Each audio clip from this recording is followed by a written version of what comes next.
Hello and welcome to the Leaders Council podcast, the podcast for the people who run the country and the people who keep the country running. You join us on a sunny day in a rather deserted city of Westminster, it must be said, as once again we put the topic of leadership under the spotlight.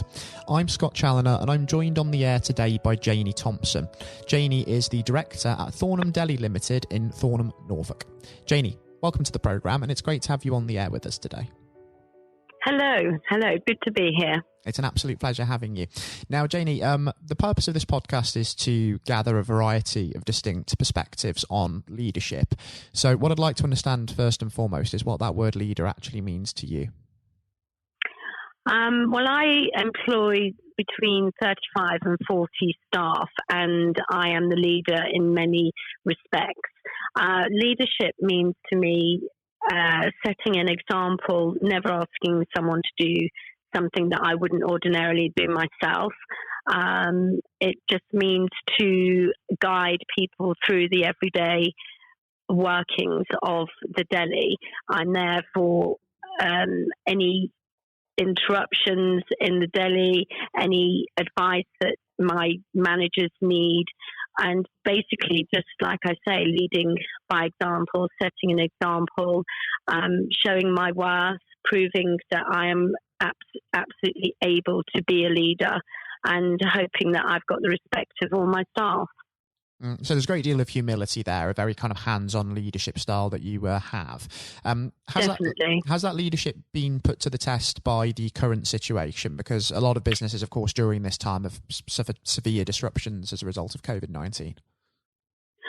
Most definitely. I'll never forget the moment on the Friday evening that I was cashing up the business. So it was our end of day on the Friday as we'd got Mothering Sunday on the Saturday. And Boris announced that all cafes, restaurants would close that evening, which meant our fridges were fully stocked for the weekend, albeit they would have been takeaways, but it certainly would have been a busy, sunny weekend.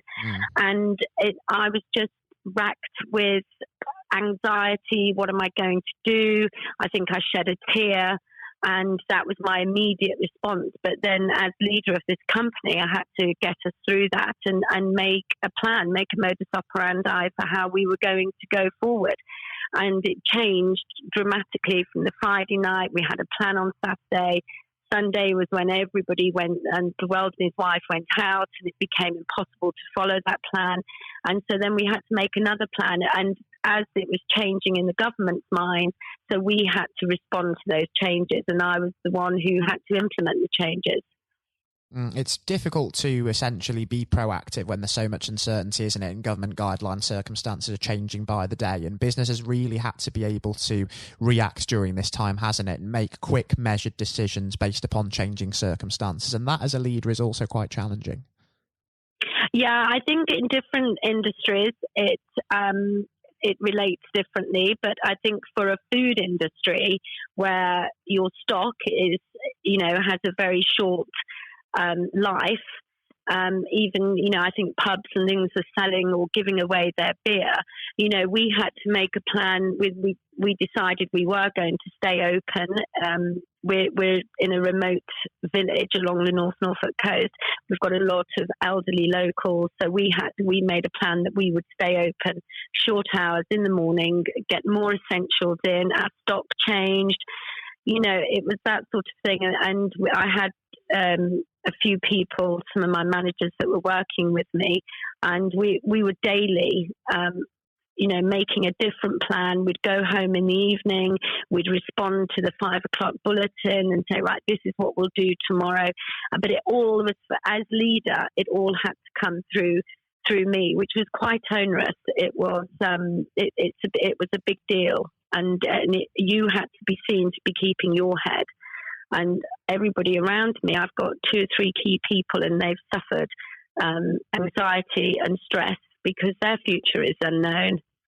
So, and reassuring them is also an important part of being a leader, isn't it? And it's a huge amount of pressure, and it isn't always something that people realise when they embark on their own sort of leadership journeys in a way.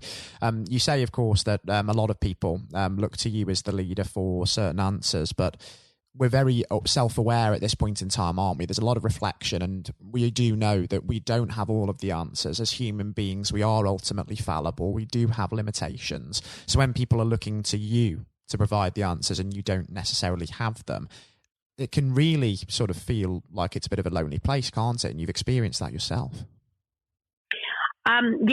Most definitely. I think on the Sunday, after we were told we'd closed down, I think I personally had a bit of a meltdown, and I did sadly let that filter through at the end of the day. And all my staff had a pretty awful day where, we were inundated with customers. But then I just had to take hold of it again on the Sunday night. I gave ultimatums to the staff. A lot of them they all decided they wanted to go on to furlough. And so I was then governed by what my staff said and to how I could run my business. But I did make a plan with a few of the staff, and we managed to go forward. And from that point on, I've had to be optimistic, change everything according to the news bulletin. I'm sitting here today and we might be able to open takeaway outside areas on Monday. So today is all about, right, we need to get this in place, that in place. And as a leader, you have to put all that into action. And even before COVID, the other side of my desk was quite often a counselling couch. And when you work with people so many hours a day, you become their mentor, and you're become the person that they go to when they have a personal problem, which obviously, reflects on their work and everything. So you have to get involved with these people, and they look to you for an answer of some sort. They want you to say something to make them feel better, so they know how to go forward. And that is a great responsibility. And it's something that you can't learn at university. It's something that you have to, I think, learn with age, experience, and also be very forthright yourself. You can't be a weak person. Absolutely right. And you talk about the importance of sort of mentors there as well. Are there any examples of people who've maybe had an influence on you, who've maybe mentored you, who you've perhaps worked for over the years, Janie? I have a great person. I've always worked in the face-to-face customer industry, catering, which has been quite full on and very stressful, and you have to sort of run a million miles an hour every day. And then I worked with a guy called Reg Simmons, who he ran a metal trading company from a house next to the Host Arms in Banner Market. And it was completely office-based. We were working with America and Japan. And he taught me a much slower pace of life. And I learned a lot from him, that, leadership doesn't necessarily have to be in this rat race. It can be much calmer and a much different type of leadership, which is, the way I work now. I'm based in an office above my Deli, so I'm not necessarily downstairs unless I'm really needed. And, he taught me how to be a leader in that respect, and go after, you're not just leading your team, you're talking about business deals, you're talking about dealing with the bank, and actually setting up behind the scenes so that all the staff you have a place to work, the health and safety is correct, and that sort of thing. And Reg taught me a slower pace of life, more dealing on a verbal basis with companies, that type of thing. So yeah, he did have a great influence on my life. Certainly seems a sterling example. And also you mentioned there, Janie, that experience is one of the greatest teachers. And we often hear it said as well that in times of adversity and difficulty like this, it does bring out the best in people. Do you think that the experience of times like this, where people have to go out of their comfort zones and really push the boundaries, do you think those are important in people's developments, and that people can become good leaders through having experiences like that? I think as a leader, and I'm sure many people will recognise what I'm about to say, is you have your staff and you see their abilities, but it's at times like this that this is tested. And I have one person here who has thought outside of the box, so much and just come up with ideas, text me daily, we should be doing this, we should be doing that. And it's great. It's absolutely fantastic. And you can see that when that person has been put to the test, they have come up trumps. Others have just faded and melted away. And you know that those people will come in, hopefully when this is over, they'll come in, they'll earn their money and they'll go home. But they won't give anything back to the company as such. But this has really proved to me those people that can, like I say, think outside the box, change their attitude towards the business. They realize how the business has to change towards what's going on in life, and they're coming up with ideas. And it's not just during their working hours. It's the WhatsApp group. It's sending me pictures, seeing what other people do, and it's being creative. And that we have to evolve with what's going on. And some people don't like change. But a couple of my staff, I've been so impressed with them and just, astounded by the things that they're coming up with. And it's been a great help to me as a leader, because it's like going to war and these people are right beside me. And that is just great to know. It's fantastic that they've really stepped up to the plate during this time, and let's hope that they continue to do so in future. And if we think about the future for a moment, Janie, before we do wrap things up on the programme today, do give me an idea of what you imagine the next 12 months will hold for yourself and for Thornham Deli, and also what you hope to achieve in that time as well. But not just in coming through the current pandemic situation, but also your ambitions for beyond that as well. I think, obviously, we've slowed down. I think there's a part of me that has really enjoyed lockdown and taught me that you can run the business and still get a measure of home life. I've spent more time with my children, which is great, and I'm sure a lot of people will concur with that.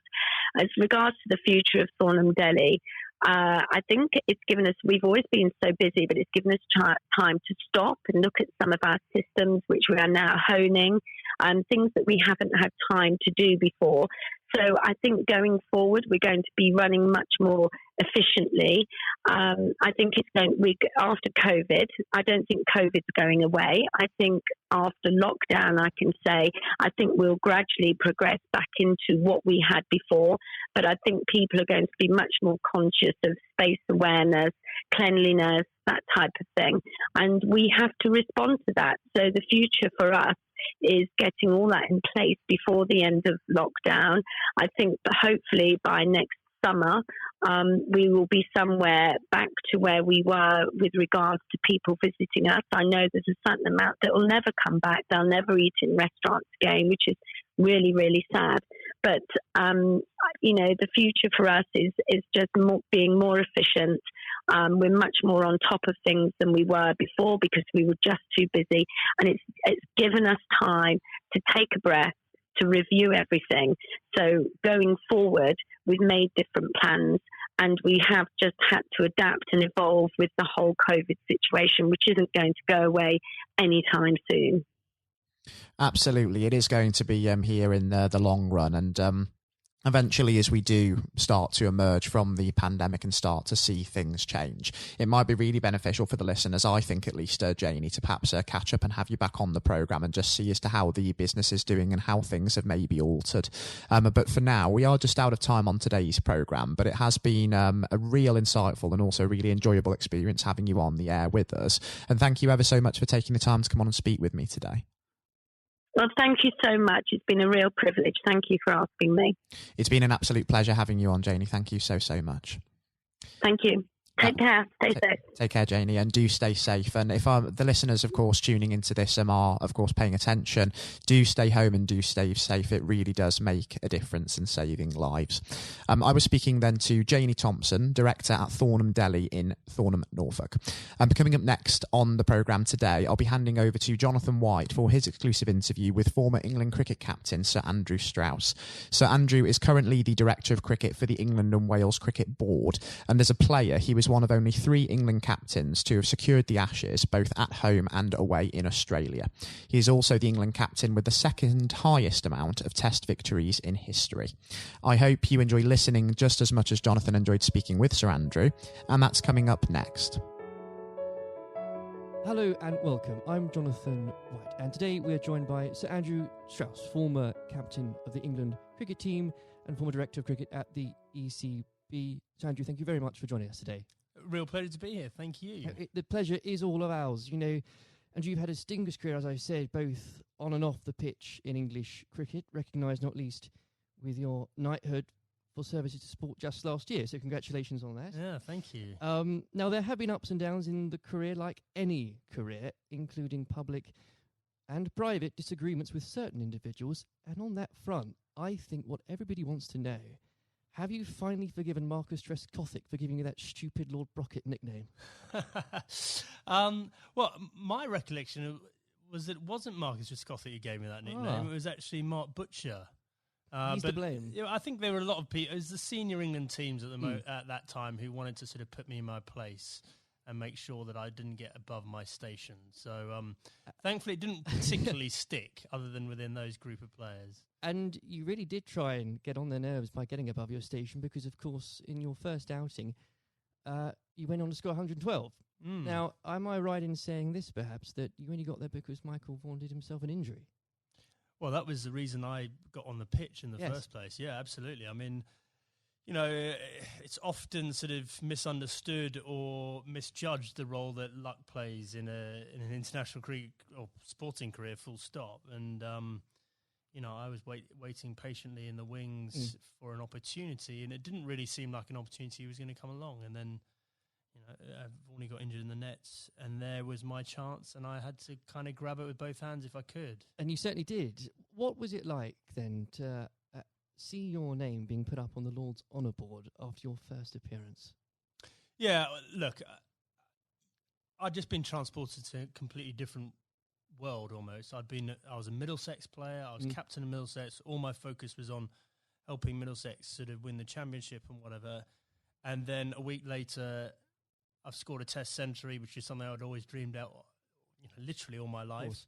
And then the thought of doing it at Lord's in your first test match. I mean, it was literally the dream. So, and then suddenly I started thinking, wow, hold on, potentially I've got a whole England career ahead of me and everything that entails. So it was a real shock to the system. But I suppose what I was grateful for was that I was relatively old, probably not the right way of putting it, but I was 27 years of age. I was pretty comfortable with my own game, and I was also, I think, mature enough to understand that this was a great opportunity for me, but not to get carried away with it, which is unfortunately what happens with a lot of younger players. Without a doubt. And I think in those early years of your career, it's so important, I think you'd agree, especially when you're learning from other more experienced people. And this can be true of any field, whether it's sports or politics or business. To have somebody there that you can rely on or look up to for guidance. In those early days, was there somebody that you could say to this day that, thank goodness they were there for you?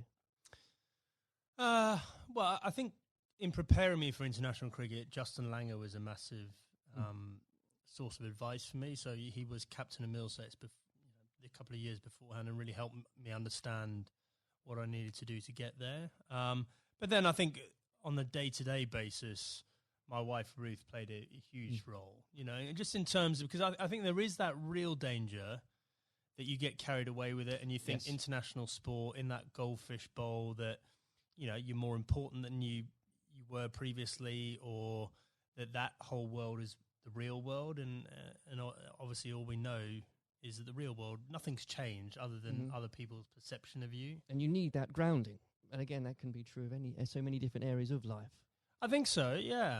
I mean, very easy to get caught up in it and end up doing different things, being with different people, sort of trying to enjoy everything that goes with international cricket rather than focusing on the actual international cricket. And itself. In those early days, Andrew, there were lots of examples where you could have got carried away because that team accomplished so much. I think for a lot of people, the 2005 Ashes series is one of the greatest sporting moments of this country's history. Now, we could chat for hours about that, but I know I wouldn't be allowed to, and you've got other places to be, so we can't do that. But if I may, I would love to ask what your highlight was personally for that, but perhaps more importantly, as a team, how were you able as a group to deal with the pressure no doubt you were feeling?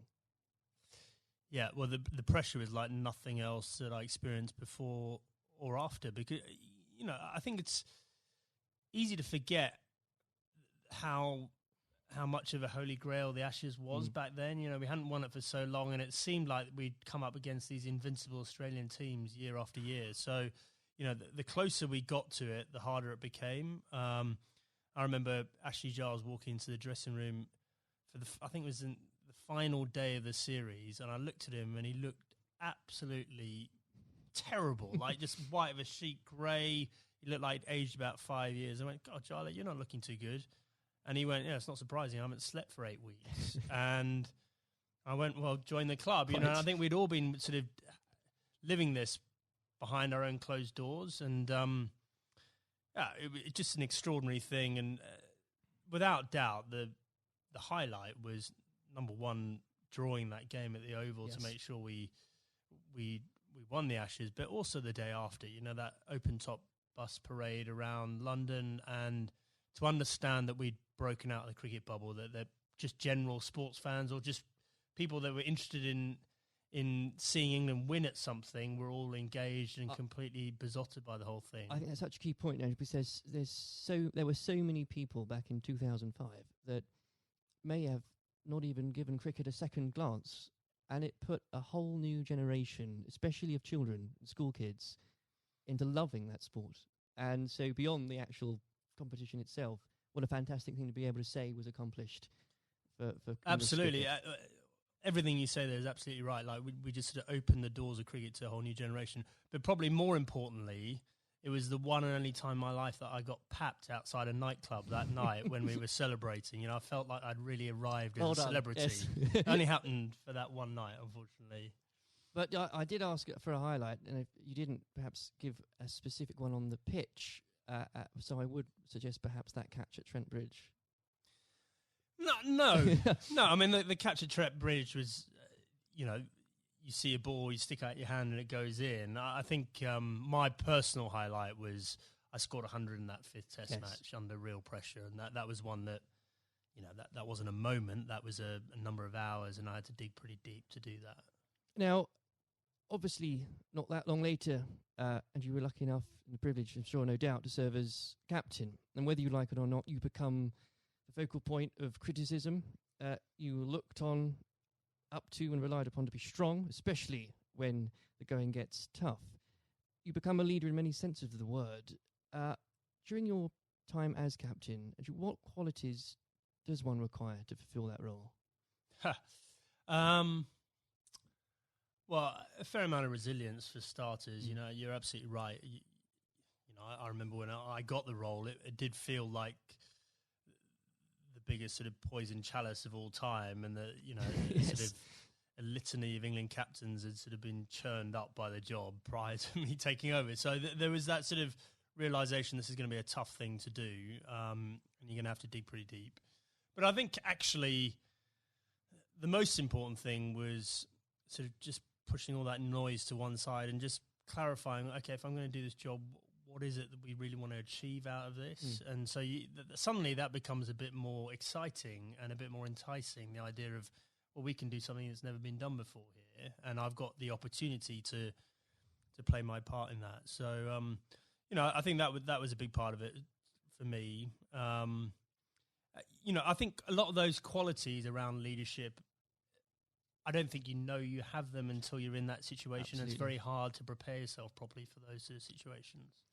And when managing a team, you're required to manage, of course, what some people could call big personalities. Others could use different, shorter words. How poisonous can it be, when players, and indeed, and this applies again to so many different areas of life, when individuals think they are perhaps more important than a team? Well, I think probably worth broadening out that a bit. I think there are all sorts of different people that you have to sort of contend with in a team environment, and the job of the leadership or the management is to try and sort of gel them all together and get them bought into what you're trying to do and whatever. So, there are some people that are a bit more self-absorbed. There's some people that are slightly more maverick in the way they view the world. There's some people that are very quiet.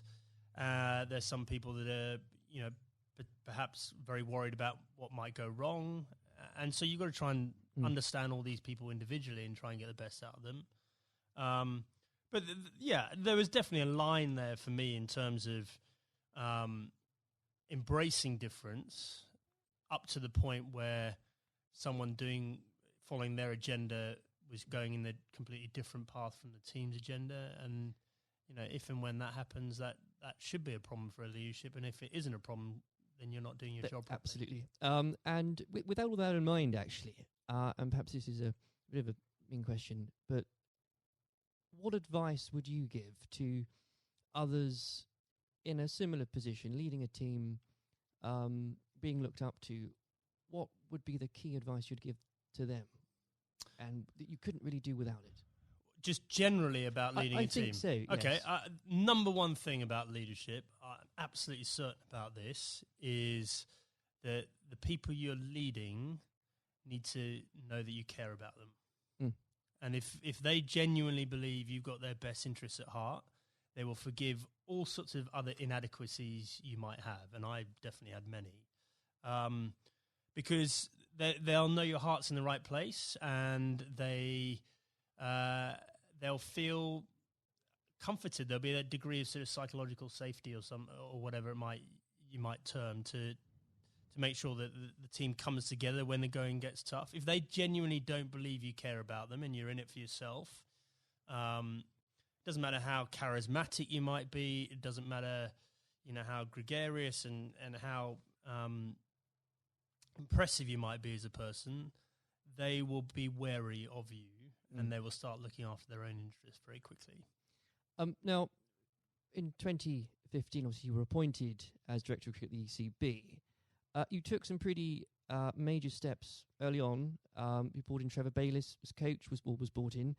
You put a much greater emphasis on limited overs cricket. Now, in the abstract, what had you identified that needed to be changed for English cricket?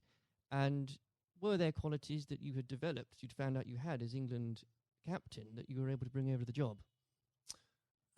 Okay, so the first thing was we had this unbelievable opportunity of the World Cup on home soil in 2019.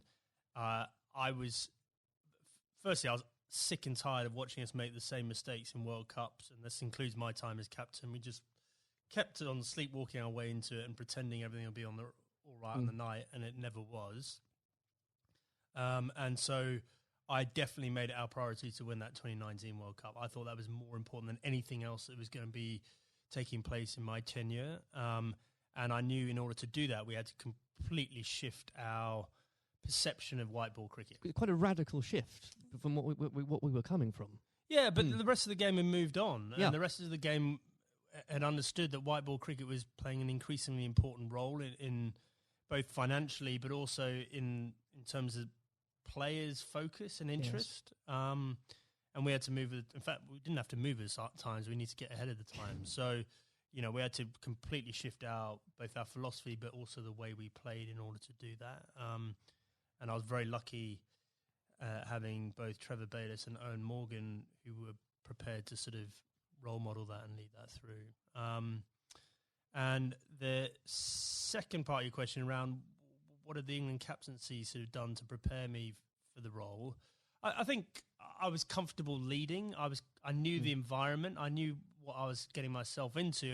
And in the early days, I could leverage some of the relationships that I had with the players. But actually, I found it a very different challenge because you are so far removed from what's going on the ground. Right. And so, you're relying on other people to have to buy into what you want to happen and then do it themselves. And often, in different time zones in different parts of the world. So that was a very new experience for me. Well, I think the strategy paid off, and I don't know about you, but when watching that World Cup final, again, as so many people did in this country, it's once again inspired another generation of especially school kids who, again, might not have given cricket a second look, who have now become avid cricket fans. I know of some, what a wonderful thing that must be. Yeah, it was an incredible day, wasn't it? I mean, I think in our vision, like when we're talking about the opportunity of winning the 2019 World Cup, I had this vision in my mind of Lords on a sunny day and a close finish and the incredible kind of, emotion that went with it. No one could have dreamt how it played out. I've never seen anything. I've never seen a game of cricket like that in my whole life, and for it to be the World Cup final was quite extraordinary. I know some fantastically avid cricket fans who were Googling there and then what exactly the rules became, because so was I, actually, yeah. Absolutely. Now, Andrew, in your wife's memory, you established the Ruth Strauss Foundation last year. In doing so, whether you'd admit it or not, yourself and the foundation has become an inspiration to thousands, husbands and wives, mothers and fathers, sons and daughters. Please do take some time, if you wouldn't mind, and to explain to the listeners the work the foundation does and what it's been like to lead a project like that. Yeah, thanks. Well, look, I mean, we obviously had a very tough journey as a family. First of all, Ruth being diagnosed. Ruth was someone that was always well. You'd never think she was going to be someone that was sort of laid down by cancer. And for us to find out that she had lung cancer was extraordinary. She'd never smoked a cigarette in her life. And I think we all had this perception of lung cancer being a smoker's disease. Absolutely. And so just having gone through the experience and obviously some very low times and us coming to terms with the fact that Ruth had stage 4 cancer and she was going to die, we learnt a lot in that process. And thankfully we had time for me to speak to Ruth before she died about legacy and what we could do to make something positive come out of this experience we'd all been through. And so after she died in December 2018, I came back and launched the foundation with two focuses. Number one, to fund research into these rare forms of lung cancer. These are the non-smoking lung cancers. 5,000 to 7,000 people each year in this country are diagnosed with these.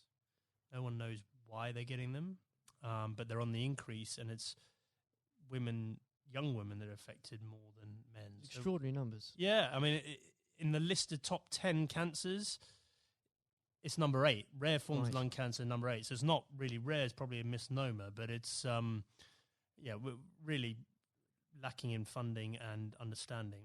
And then the second element, and probably this is in some ways more pressing, is to help cancer, anyone who's got cancer who has an incurable diagnosis, to help them and their families prepare themselves for death. And so in order to do that, we need to be able to find ways of them having open conversations with each other, because if you do this well, it should help the bereavement afterwards if you're well prepared for it. It's not something people like to do. I was very lucky that Ruth wanted to do it. But also we have to have that debate about the taboo of death and, effectively how uncomfortable we are talking about it, and certainly how bad we are preparing for it. If you think for a moment about antenatal classes before you have your baby, like how we're preparing you for how your life's going to change, and we do nothing around death, even though we're all going to experience it in one way, shape or form. And, I think as a society we need to be better than that. We've come a long way in so many different areas, and especially around mental health, and we can do better about death. There's no doubt about it. Well, I think if the foundation is leading the way in breaking taboos on that front, because they need to be broken. I know the foundation is going out some events later this year, so if you could tell us about some of those, that would be... Yeah, so we've got a couple of big ones coming up. So the Westminster Mile, which is a very inclusive, if you're think about a marathon, but just think about just doing a mile of a marathon rather than 26. Sounds ideal. So we've got grandparents, we've got little kids, we've got people pushing prams, so that we're going to get as many people as possible to play their part in that and raise some funds. We've got the Red for Ruth Day at Lords again, so that was an incredible day for us last year. Whether you were there or not, especially if you were there, I mean to say, but whether it was the photos in the papers the next day, what an I think it was the 15th of April, wasn't it? What an extraordinary day, and what an overwhelming day that must have been for you. Yeah, absolutely. Well, I mean, an Ashes Test match is a big day anyway, and then for us to have that extra element of the Red for Ruth Day, and to see the the wave of support. It was just myself and the boys were incredibly profoundly affected by that in a good way. We felt so much love and support there. And then the foundation is directly benefited hugely by the funds raised. And we want to take it up a gear this year and make it more of a community thing, not just the day at Lord's. I even saw some of the stuffiest members of the MCC, Andrew, wearing red. So what an extraordinary thing. Yeah, well, a lot of them wear red trousers anyway, I think. But no, absolutely, they were right behind us, and we really want that to be something that's embedded in the English summer, just like the McGrath Foundation Days in Sydney in Australia. Well, it's been a complete inspiration, and I very much hope we can talk about that perhaps late in a few months as well. Absolutely. Before we go, as I'm conscious of the time, it's also an exciting year for domestic cricket, not least because of the introduction of the 100, not without its critics, Andrew, I know you're a big proponent of it. The Blast has clearly shown that the short form of the game has brought cricket to a new and growing audience, exciting games. What do you say to those that ask, why do we need the 100 as well? So the 100 is the most important step forward in domestic cricket in this country ever. And the reason for that is that increasingly, there's two things. First of all, we need to break out of the cricket bubble. So the Blast followers tend to be the same people that follow other cricket. Right. And therefore, that's a small audience and potentially a declining one over time, even though the Blast sales are increasing. We need to break out of that and try and get more general sports fans into cricket. But more importantly, just the way the tournament's set up, and it's one game a day over a 6-week period, broadcasters will pay money for that. And therefore, what we're trying to do is reduce our reliance on international cricket paying all the bills. If you think about Test cricket and some of the issues around the world, we just can't rely on that money coming in to fund the game. So we need to find another way of doing that. I just think it's going to be an incredible success. I'm so excited about it.